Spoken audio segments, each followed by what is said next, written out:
ലിപ്പിഡ്സിൻ്റെ വളരെ ബേസിക് ആയിട്ടുള്ള കാര്യങ്ങളായിരിക്കും ഇതിൽ ഡിസ്കസ് ചെയ്യുന്നുണ്ടാവുക. സോ ലിപ്പിഡ്സ് എന്ന് പറഞ്ഞാൽ ഓർഗാനിക് കോമ്പൗണ്ടാണ്, ഹെട്രോജീനിയസ് കോമ്പൗണ്ടാണ്. ഹെട്രോജീനിയസ് എന്ന് പറഞ്ഞാൽ ഒന്നിൽ കൂടുതൽ കോമ്പൗണ്ട്സ് അതിൽ പ്രസൻ്റ് ആയിരിക്കും. അപ്പോൾ ലിപ്പിഡ്സിലുള്ളത് ആൽക്കഹോളും ഫാറ്റി ആസിഡ്സും. ആൽക്കഹോൾ എന്ന് പറഞ്ഞു കഴിഞ്ഞാൽ ആറിൽ അല്ലെങ്കിൽ ഒരു ആൽക്കൈൽ ഗ്രൂപ്പിൽ OH ഹൈഡ്രോക്സിൽ ഗ്രൂപ്പ് വന്ന് അറ്റാച്ച് ചെയ്ത് കഴിഞ്ഞാൽ ആൽക്കഹോളും, ആറിൽ COOH കാർബോക്സിൽ ഗ്രൂപ്പ് വന്ന് അറ്റാച്ച് ചെയ്താൽ ഫാറ്റി ആസിഡ്സും ആണ്. സോ ആൽക്കഹോളും ഫാറ്റി ആസിഡും എസ്റ്റർ ലിങ്കേജ് വഴി കമ്പൈൻ ചെയ്ത് കിട്ടുന്ന ഓർഗാനിക് കോമ്പൗണ്ടിനെയാണ് ലിപ്പിഡ്സ് എന്ന് പറയുന്നത്. അപ്പോൾ ആരാ എസ്റ്റർ ലിങ്കേജ്? ഇപ്പോൾ പറഞ്ഞ പോലെ ഫാറ്റി ആസിഡിൽ ആരുണ്ട്? കാർബോക്സിൽ ഗ്രൂപ്പ് ഉണ്ട്. ആ കാർബോക്സിൽ ഗ്രൂപ്പിൻ്റെ OHും ആൽക്കഹോളിലെ OHും കൂടി കമ്പൈൻ ചെയ്ത് ഒരു വാട്ടർ മോളിക്യൂൾ അവിടെ റിലീസാവും. COHൻ്റെ Hഉം ആൽക്കഹോളിൻ്റെ OHും കൂടിയിട്ടാണ് ഒരു വാട്ടർ മോളിക്യൂൾ ഉണ്ടാകുന്നത്. അപ്പോൾ ഒരു വാട്ടർ മോളിക്യൂൾ റിലീസ് ചെയ്യുകയും എസ്റ്റർ ഫോം ചെയ്യുകയും ചെയ്യുന്ന ആ കെമിക്കൽ റിയാക്ഷനെ പറയുന്ന പേരാണ് എസ്റ്ററിഫിക്കേഷൻ. ഇവിടെ ഫോം ചെയ്യുന്ന COO ബോണ്ടിനെയാണ് എസ്റ്റർ ലിങ്കേജ് എന്ന് പറയുന്നത്. ഇനി ലിപ്പിഡ്സിൻ്റെ കുറച്ച് ബേസിക് പ്രോപ്പർട്ടീസ് പറയുകയാണെങ്കിൽ കോമൺ ആയിട്ട് നമ്മളതിൽ കാണാം കാർബൺ, ഹൈഡ്രജൻ, ഓക്സിജൻ ആണ്. And occasionally we can also see nitrogen, phosphate and sulphur. അവർ വാട്ടറിൽ ഇൻസോൾയുബിൾ ആണ്. നമ്മൾ എത്ര ഇട്ട് കലക്കിയാലും അത് മിക്സ് ആവില്ല. ഇപ്പോൾ ഓയിൽ നമ്മൾ വെള്ളത്തിലിട്ട് എത്ര കലക്കിയാലും അത് രണ്ടും രണ്ടായിട്ട് തന്നെ നിൽക്കും. ഇതിന് കാരണം എന്താ? വാട്ടർ എന്ന് പറഞ്ഞാൽ പോളാറാണ്. അതിനൊരു മൈനസ് ചാർജ് ഉണ്ടാവും, പ്ലസ് ചാർജ് ഉണ്ടാവും. പക്ഷേ ലിപ്പിഡ്സിലോട്ട് വരുമ്പോൾ അവർ നോൺ പോളാറാണ്, അവർക്കൊരു ചാർജ് ഇല്ല. ലിപ്പിഡ്സിലുള്ള ഇലക്ട്രോൺസ് എന്ന് പറയുന്നത് ഈക്വലി ഷെയർഡ് ആണ്. അപ്പോൾ അവിടെ പാർഷ്യൽ ചാർജ് ഫോം ചെയ്യുന്നില്ല. ഹൈലി ഇലക്ട്രോ നെഗറ്റീവായിട്ടുള്ള ഇലക്ട്രോൺസ് അവർക്കില്ല. അപ്പോൾ വാട്ടറും ലിപ്പിഡ്സ് എന്ന് പറഞ്ഞാൽ രണ്ട് സ്വഭാവക്കാരെ അവരെ എത്ര നോക്കിയാലും അവർ ഒന്നിക്കില്ല. പക്ഷേ lipids are soluble in organic solvents. They include fat, oil, waxes and related compound. Lipids widely distributed ആണ്. പ്ലാന്റ്സിലും അനിമൽസിലൊക്കെ നമുക്ക് കാണാൻ പറ്റും. And these are monomeric units. ഇപ്പോൾ മോണോമർ എന്ന് പറഞ്ഞാൽ എന്താ? ഒരൊറ്റ യൂണിറ്റേ ഉണ്ടാവുള്ളൂ. പോളിമർ എന്ന് പറഞ്ഞാൽ ഇപ്പോൾ കുറേ ന്യൂക്ലിയോടൈഡ്സ് ജോയിൻ ചെയ്തിട്ട് നമുക്ക് DNA കിട്ടും. കുറേ അമിനോ ആസിഡ്സ് ജോയിൻ ചെയ്തതാണ് പ്രോട്ടീൻസ്. കുറേ ലിപ്പിഡ്സ് ജോയിൻ ചെയ്ത് എന്തെങ്കിലും കിട്ടുമോ? കിട്ടില്ല. So these are monomers. ഇനി ഫാറ്റി ആസിഡ്സ് കുറച്ചുകൂടി ഡീറ്റെയിൽ ആയിട്ട് നോക്കുകയാണെങ്കിൽ ഓൾറെഡി പറഞ്ഞു, ആറിൽ COOH ഗ്രൂപ്പ് വരുന്നതാണ് fatty acids. These are long, ഭയങ്കര ലെങ്ത്തിൽ വരുന്ന ഒരു ചെയിൻ ആയിരിക്കും. നോൺ പോളാറാണ്, ഓൾറെഡി ഡിസ്കസ് ചെയ്തു. സൈക്ലിക്, നമുക്ക് ലീനിയർ ആയിട്ട് തന്നെ കാണാൻ പറ്റുള്ളൂ, ഒരു സൈക്കിൾ സ്ട്രക്ചർ അത് ഫോം ചെയ്യില്ല. ആംഫിപെത്തിക് എന്ന് പറഞ്ഞാൽ അവർക്ക് ഡുവൽ നേച്ചർ അവർ കാണിക്കും, ഹൈഡ്രോഫോബിക്കും ഹൈഡ്രോഫിലിക്കും. ഇതിൽ COOH എന്ന് പറയുന്നത് ഹൈഡ്രോഫിലിക് ആയിരിക്കും, വെറസ് ഹൈഡ്രോ കാർബൺ ചെയിൻ എന്ന് പറയുന്ന ഹൈഡ്രോഫോബിക് ആയിരിക്കും. ആറാണ് അവരുടെ ടെയിൽ റീജിയനും, COH ആണ് ഹെഡ്. അപ്പോൾ ഹെഡ് എന്ന് പറയുന്നത് എന്തായിരിക്കും? ഹൈഡ്രോഫിലിക്, വാട്ടർ ലവിങ് ആയിരിക്കും. എന്ന് പറയുന്നത് ഹൈഡ്രോഫോബിക് ആയിരിക്കും. And these are synthesised from acetyl radicals ഭയങ്കര റിയാക്റ്റീവ് ആയിരിക്കും. അവർ ആരെങ്കിലും കിട്ടാൻ വേണ്ടി നോക്കിയിരിക്കണേയിരിക്കും, പോയി ബൈൻഡ് ചെയ്യാൻ വേണ്ടിയിട്ട്. ഇനി solubility decreases as tail length increases. ആറിനെയാണ് ടെയിൽ എന്ന് പറയുന്നത്. അപ്പം അതിൻ്റെ ലെങ്ത്ത് കൂടുന്തോറും സോലിബിലിറ്റി കുറഞ്ഞുകൊണ്ടിരിക്കും. എന്താണ്? ഹൈഡ്രോഫോബിക് ആണ്. അപ്പോൾ ഹൈഡ്രോഫോബിക് പാർട്ട് കൂടുമ്പോൾ വെള്ളത്തിനോടുള്ള പേടിയും കൂടിക്കൊണ്ടിരിക്കില്ലേ? അപ്പോൾ സോലിബിലിറ്റി കുറയും. അൺബ്രാഞ്ച്ഡ് ഹൈഡ്രോ കാർബൺ ചെയിൻ ആണ്. ആൻഡ് നമുക്ക് മോസ്റ്റ്ലി എല്ലാ ലിപ്പിഡ്സിലും 16 to 18 കാർബൺ ആറ്റംസ് ആണ് കോമൺ ആയിട്ട് കാണാൻ പറ്റും. ഈ ഫാറ്റി ആസിഡ്സിനെ എന്തൊക്കെ രീതിയിൽ ക്ലാസിഫൈ ചെയ്യാൻ നോക്കാം. First based on double bond. Unsaturated ഉണ്ട്, സാച്ചുറേറ്റഡ് ഉണ്ട്. അൺസാച്ചുറേറ്റഡ് എന്ന് പറയുമ്പോൾ ഡബിൾ ഓർ ട്രിപ്പിൾ ബോണ്ട് കാണാൻ പറ്റും. സാച്ചുറേറ്റഡിൽ ഡബിൾ ബോണ്ട് ഉണ്ടാവില്ല. ഡബിൾ ബോണ്ടോ ട്രിപ്പിൾ ബോണ്ടോ നമുക്ക് കാണാൻ പറ്റില്ല, എല്ലാം സിംഗിൾ ബോണ്ടായിരിക്കും. അൺസാച്ചുറേറ്റഡിനെ തന്നെ വീണ്ടും രണ്ടാക്കി തിരിക്കുന്നുണ്ട്. അതിൻ്റെ കോൺഫിഗറേഷനെ ബേസ് ചെയ്തിട്ട് സിസ്സും ട്രാൻസും. സിസ് എന്ന് പറഞ്ഞാൽ ഡബിൾ ബോണ്ടിൻ്റെ അപ്പുറത്തും ഇപ്പുറത്തുള്ള ഹൈഡ്രജൻ ആറ്റംസ് സെയിം സൈഡിലായിരിക്കും. ഓക്കെ, അപ്പോൾ സെയിം സൈഡിൽ വരുമ്പോൾ അതൊരു ബെൻഡ് സ്ട്രക്ചർ ആയിരിക്കും ഫോം ചെയ്യുന്നത്, അല്ലെങ്കിൽ നമുക്ക് ബെൻഡ് ചെയിൻ എന്ന് പറയാൻ പറ്റും. ട്രാൻസ് എന്ന് പറഞ്ഞാൽ എന്താ? ഡബിൾ ബോണ്ടിൻ്റെ അപ്പുറത്തും ഇപ്പുറത്തുള്ള ഹൈഡ്രജൻ രണ്ട് സൈഡിലായിരിക്കും. So they form straight chain. ഇനി based on nutritional needs, non essential ഉണ്ട്, എസെൻഷ്യൽ ഉണ്ട്. നോൺ എസെൻഷ്യൽ നമുക്ക് വലിയ ആവശ്യമില്ല, അതായത് ഫുഡ് വഴി കിട്ടിയില്ലെങ്കിലും നമ്മുടെ ബോഡി അതുണ്ടാക്കും. അപ്പോൾ നമുക്ക് ഫുഡ് വഴി തന്നെ കിട്ടണമെന്ന് അത്ര നിർബന്ധമില്ല. എസെൻഷ്യൽ എന്ന് പറഞ്ഞാൽ നമ്മുടെ ബോഡി സിന്തസൈസ് ചെയ്യില്ല, നമ്മൾ കഴിക്കുന്ന ഫുഡിലൂടെ മാത്രമേ നമുക്കത് കിട്ടുള്ളൂ. അപ്പോൾ നന്നായി ഫുഡ് കഴിക്കണം എന്ന് പറയുന്നത് അതുകൊണ്ടാണ്. നമുക്ക് വേണ്ട ന്യൂട്രീഷൻ നമ്മുടെ ബോഡി ഉണ്ടാക്കില്ല, കഴിക്കുന്ന ഫുഡിൽ നിന്ന് മാത്രമേ അത് കിട്ടുകയുള്ളൂ. അപ്പോൾ എസെൻഷ്യലിനെ വീണ്ടും രണ്ടാക്കി തിരിച്ചിട്ടുണ്ട്. മോണോ അൺസാച്ചുറേറ്റഡ് എസെൻഷ്യൽ ഫാറ്റി ആസിഡും പോളി അൺസാച്ചുറേറ്റഡ് എസെൻഷ്യൽ ഫാറ്റി ആസിഡും. മോണോ അൺസാച്ചുറേറ്റഡിൽ ഒമേഗ 9 ആണ് വരുന്നത്. അതിൻ്റെ എക്സാമ്പിൾ എന്തൊക്കെയാണ്? Avocado, peanut, almond. പോളി അൺസാച്ചുറേറ്റഡിൽ 2 ഉണ്ട്, ഒമേഗ 3യും ഒമേഗ 6ഉം.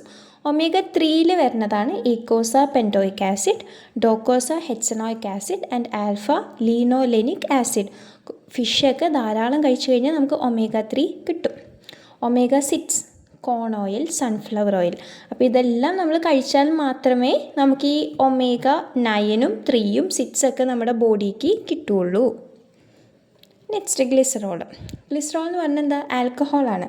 നമ്മുടെ ലിപ്പിഡ്സിൽ കോമൺ ആയിട്ട് കാണാൻ പറ്റുന്ന ആൽക്കഹോൾ ഗ്രൂപ്പ് എന്ന് പറഞ്ഞാൽ ഗ്ലിസറോളാണ്. ഗ്ലിസറോളിൽ 3 കാർബൺ ആറ്റംസ് ഉണ്ടാവും, അതിലോട്ട് 3 ഹൈഡ്രോക്സിൽ ഗ്രൂപ്പ് അറ്റാച്ച് ചെയ്തിട്ടുണ്ടാവും. അപ്പോൾ ഗ്ലിസറോൾ എന്താ? സ്ട്രെയിറ്റ് ചെയിൻ ട്രൈ ഹൈഡ്രോക്സി ആൽക്കഹോളാണ്. എസ്റ്റർ ലിങ്ക്ഡ് പ്രൊഡക്ട്സിന് നമ്മൾ glycerides, acyl glycerol, glycerol esters എന്നൊക്കെയാണ് വിളിക്കുക. ഇനി ഇതൊരു ഗ്ലിസറോളാണ്. ഈ ഗ്ലിസറോളിലോട്ട് ഒരു ഫാറ്റി ആസിഡ് അറ്റാച്ച് ചെയ്യാം, അല്ലെങ്കിൽ 2 ഫാറ്റി ആസിഡ് അറ്റാച്ച് ചെയ്യാം, അല്ലെങ്കിൽ 3 ഫാറ്റി ആസിഡ് അറ്റാച്ച് ചെയ്യാം. ആ എത്ര ഫാറ്റി ആസിഡ് വരുന്നുണ്ട് അതിൻ്റെ നമ്പറിനെ ബേസ് ചെയ്തിട്ട് നമ്മൾ mono acyl glycerol, di acyl glycerol and tri acyl glycerol എന്ന് പറയും. ഓക്കെ, മോണോ എന്ന് പറഞ്ഞാൽ ഇവിടെ OHനെ റീപ്ലേസ് ചെയ്തുകൊണ്ട് എന്ത് വന്നു? COO കാർബോക്സിൽ ഗ്രൂപ്പ് വന്നു. ഓക്കെ, ഇവിടെ 2 ഫാറ്റി ആസിഡ് ഉണ്ട്. ഡൈ എസൈൽ ഗ്ലിസറോൾ എന്ന് പറയുമ്പോൾ ആ ഗ്ലിസറോൾ ബാക്ക് ബോണിലോട്ട് എന്ത് വന്നു? 2 ഫാറ്റി ആസിഡ് വന്നു. ഇവിടെ 3 ഫാറ്റി ആസിഡ് വന്നു. ഇനി കെമിക്കൽ പ്രോപ്പർട്ടീസ് നോക്കുവാണെങ്കിൽ ഫസ്റ്റ് സാപ്പോണിഫിക്കേഷൻ എന്താ? സോപ്പ് ഉണ്ടാക്കുന്ന മെത്തേഡ് അല്ലേ? അപ്പോൾ ഇത് നമ്മുടെ എന്താ? ട്രൈ എസൈൽ ഗ്ലിസറോളാണ്. അതായത് ഒരു ഗ്ലിസറോളിലോട്ട് 3 ഫാറ്റി ആസിഡ് ജോയിൻ ചെയ്തതാണ്. അതിനെ നമ്മളൊരു ആൽക്കലയായിട്ട് ട്രീറ്റ് ചെയ്ത് കഴിഞ്ഞാൽ hydrolysed by strong alkali NaOH ആയിട്ട് ട്രീറ്റ് ചെയ്ത് കഴിയുമ്പോൾ നമുക്കൊരു ഗ്ലിസറോളും ഒരു സോപ്പും കിട്ടും. ഈ സോപ്പിന് എന്താ പറയുക? Fatty acid salt. ഗ്ലിസറോളും ഫാറ്റി ആസിഡ് സോൾട്ടും കിട്ടും. ഇത് ഫാറ്റി ആസിഡ് സോൾട്ടിനെയാണ് സോപ്പ് എന്ന് പറയുന്നത്. റാൻസിഡിറ്റി എന്ന് പറയുന്നത് നമ്മളിപ്പോൾ ഓയിലൊക്കെ കുറേ നാൾ ഉപയോഗിക്കാണ്ട് പുറത്ത് വെച്ച് കഴിഞ്ഞാൽ അതിനൊരു ബാഡ് സ്മെല്ലും ഒരു ടേസ്റ്റൊക്കെ മാറ്റം ഉണ്ടാവില്ലേ? അപ്പം appearance of N unpleasant smell and taste for fats and oil. അതിനെയാണ് നമ്മൾ റാൻസിഡിറ്റി എന്ന് പറയുക. എണ്ണ കേടാവുക, അതിനൊക്കെയാണ് റാൻസിഡിറ്റി എന്ന് പറയുക. ഓക്കെ, ഇതെങ്ങനെയാണ് സംഭവിക്കുക? എയറായിട്ട് അല്ലെങ്കിൽ ലൈറ്റായിട്ടൊക്കെ എക്സ്പോസ്ഡ് ആവുമ്പോഴാണ് ഇതെല്ലാം കേടാവുന്നത്. Okay, saturated fats resist rancidity more than unsaturated fat. എന്തുകൊണ്ടാണ്? സാച്ചുറേറ്റഡ് എന്ന് പറഞ്ഞാൽ സിംഗിൾ ബോണ്ട് ആയിരിക്കും, അൺസാച്ചുറേറ്റഡ് എന്ന് പറഞ്ഞാൽ അതിൽ ഡബിൾ ബോണ്ടോ ട്രിപ്പിൾ ബോണ്ടോ വരും. എപ്പോഴും ഡബിൾ ബോണ്ടൊക്കെ ഉണ്ടെങ്കിൽ അത് റിയാക്ട് ചെയ്യാനുള്ള ടെൻഡൻസി അതിന് കൂടുതലായിരിക്കും. കുറച്ചും കൂടി സ്റ്റേബിൾ ആയിട്ടുള്ളത് സാച്ചുറേറ്റഡ് ആണ്. അപ്പോൾ അതുകൊണ്ടാണ് റാൻസിഡിറ്റീനെ സാച്ചുറേറ്റഡ് റെസിസ്റ്റ് ചെയ്യുന്നത്. ഇനി ഇതിനെ വീണ്ടും രണ്ടാക്കി തിരിച്ചിട്ടുണ്ട്, ഹൈഡ്രോലൈറ്റിക്കും ഓക്സിഡേറ്റീവും. ഹൈഡ്രോലൈറ്റിക് എന്ന് പറഞ്ഞാൽ ഒരു വാട്ടറോ അല്ലെങ്കിൽ ഏതെങ്കിലും ഒരു എൻസൈം വന്നിട്ട് ആ എസ്റ്റർ ബോണ്ടിനെ ബ്രേക്ക് ചെയ്തുകൊണ്ട് ഫ്രീ ഫാറ്റി ആസിഡ് കിട്ടും. ഓക്കെ, ഇത് ട്രൈ എസൈൽ ഗ്ലിസറൈഡിലോട്ട് വാട്ടർ വന്നപ്പോൾ ഒരു ഗ്ലിസറോളും ഫ്രീ ഫാറ്റി ആസിഡ്സും കിട്ടി നമുക്ക്. ഗ്ലിസറോളും 3 ഫ്രീ ഫാറ്റി ആസിഡും കൂടി ചേരുന്നതല്ലേ ട്രൈ എസൈൽ ഗ്ലിസറൈഡ്. അപ്പോൾ അതിലോട്ടൊരു വാട്ടറിനെ കൊടുത്തപ്പോൾ നമുക്ക് ഗ്ലിസറോളിനെയും ഫാറ്റി ആസിഡ്സിനെയും സെപ്പറേറ്റ്ലി കിട്ടി. അതിനെയാണ് ഹൈഡ്രോലൈറ്റീവ് എന്ന് പറയുന്നത്, വെള്ളത്തിനെ ആഡ് ചെയ്യുക. ഓക്കെ, പിന്നെന്താ? ഓക്സിജൻ്റെ അഡീഷൻ. ഓക്സിജൻ ആഡ് ചെയ്യുമ്പോൾ അതിൽ പെറോക്സൈഡ്സ് അല്ലെങ്കിൽ ഫ്രീ റാഡിക്കൽസ് ഫോം ചെയ്യും. അതെങ്ങനെയാണെന്ന് നോക്കാം. ഇതൊരു അൺസാച്ചുറേറ്റഡ് ഫാറ്റി ആസിഡാണ്, ഡബിൾ ബോണ്ട് ഉണ്ട്. ഇത് റാഡിക്കളാണ്. റാഡിക്കൽ എന്ന് പറഞ്ഞു കഴിഞ്ഞാൽ അതിന് എന്തെങ്കിലും അട്രാക്റ്റ് ചെയ്യാനുള്ള അല്ലെങ്കിൽ റിയാക്ട് ചെയ്യാനുള്ള ടെൻഡൻസി കൂടുതലായിരിക്കും. അപ്പോൾ ഇത് വന്നിട്ട് ഈ ഡബിൾ ബോണ്ടായിട്ട് എന്ത് ചെയ്യും, റിയാക്ട് ചെയ്യും. അപ്പോൾ അവിടെ ഒരു വാട്ടർ മോളിക്യൂൾ റിലീസ് ചെയ്തുകൊണ്ട് ഇതൊരു റാഡിക്കളായിട്ട് മാറും. നമ്മുടെ ഉണ്ടായിരുന്ന അൺസാച്ചുറേറ്റഡ് ഫാറ്റി ആസിഡ് ഒരു ഫ്രീ റാഡിക്കളായിട്ട് മാറും, ലിപ്പിഡ് റാഡിക്കൽ. ഇവിടെ കാർബൻ്റെ വാലൻസി സാറ്റിസ്ഫൈ ചെയ്യുന്നില്ല, അവിടെ ഒരു ബോണ്ട് ഫ്രീ ആണ്. ഇനി ഇതിലോട്ട് ഓക്സിജൻ വന്നു കഴിയുമ്പോൾ അതെന്ത് ചെയ്യും, അത് ചെന്നിട്ട് ഇവിടെ റാഡിക്കലായിട്ടല്ലേ നിൽക്കണേ, അവിടെ ചെന്ന് ബൈൻഡ് ചെയ്യും. ഓക്കെ, അപ്പോൾ ഇതിനെ നമ്മൾ ലിപ്പിഡ് പെറോക്സൈൽ റാഡിക്കൽ എന്ന് പറയും. ഓക്കെ, ഇനി അപ്പോൾ ഇപ്പോഴും ഇത് റാഡിക്കലായിട്ട് തന്നെ നിൽക്കണേ. ഇനി ഇതിലോട്ട് വേറെ ഏതെങ്കിലും വന്ന് അറ്റാച്ച് ചെയ്യും. അതായത് റാഡിക്കൽ എന്ന് പറഞ്ഞാൽ ഹൈലി റിയാക്റ്റീവാണ്. അവർ ആരെങ്കിലും വഴിക്കടെ പോയി കഴിഞ്ഞ് ഇങ്ങനെ ചാടി പിടിക്കാൻ വേണ്ടിയിരിക്കും അവർ വെയിറ്റ് ചെയ്തിരിക്കുന്നുണ്ടാവുക. അപ്പോൾ വേറെ ഏതെങ്കിലും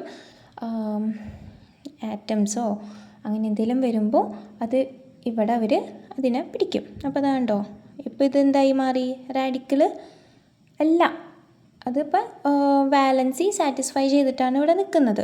ഓക്കെ, ഇനി ഇതിനെ ബ്രേക്ക് ഡൗൺ ചെയ്തിട്ടാണ് നമുക്ക് സെക്കൻഡറി ഓക്സിഡേഷൻ പ്രൊഡക്ട്സ് ആയ ആൽഡിഹൈഡ്, കീറ്റോൺസ് ഒക്കെ ഫോം ചെയ്യുന്നത്. രണ്ട് റാഡിക്കൽ കൂടി ജോയിൻ ചെയ്ത് കഴിഞ്ഞാൽ എന്തായി, ഇപ്പോൾ 2 ഇലക്ട്രോൺസ് നമ്മുടെ എസ് ഓർബിറ്റൽ, ഏറ്റവും ആദ്യം കാണുന്ന ഷെല്ലിൽ എസ് ഓർബിറ്റൽ മാത്രമേ ഉണ്ടാവുള്ളൂ. അപ്പോൾ അതിൽ 2 ഇലക്ട്രോൺസ് വേണം അല്ലേ. അപ്പോൾ നമുക്ക് 2 ആറ്റം ഉണ്ട്, ആ 2 ആറ്റത്തിനും എസ് ഓർബിറ്റൽ 1 ഇലക്ട്രോൺ വെച്ചേ ഉള്ളൂ. അപ്പോൾ ഇത് രണ്ടും കൂടി കമ്പൈൻ ചെയ്യുമ്പോൾ എന്തായി, അവർ അങ്ങോട്ടും ഇങ്ങോട്ടും ഷെയർ ചെയ്തിട്ട് അവരുടെ ബാലൻസ് സാറ്റിസ്ഫൈ ചെയ്തു. അപ്പോൾ ഫ്രീ റാഡിക്കൽ അല്ലാതായില്ലേ. അപ്പോൾ 2 ഫ്രീ റാഡിക്കൽ തമ്മിൽ ജോയിൻ ചെയ്താലും ഇതിൻ്റെ ടെർമിനേഷനാണ്. അപ്പോൾ ഇത്രയാണ് ലിപ്പിഡ്സിനെ പറ്റി ഡിസ്കസ് ചെയ്യാനുള്ളത്. നെക്സ്റ്റ് ലിപ്പിഡ്സിൻ്റെ ക്ലാസിഫിക്കേഷൻ ആയിരിക്കും നോക്കുന്നത്.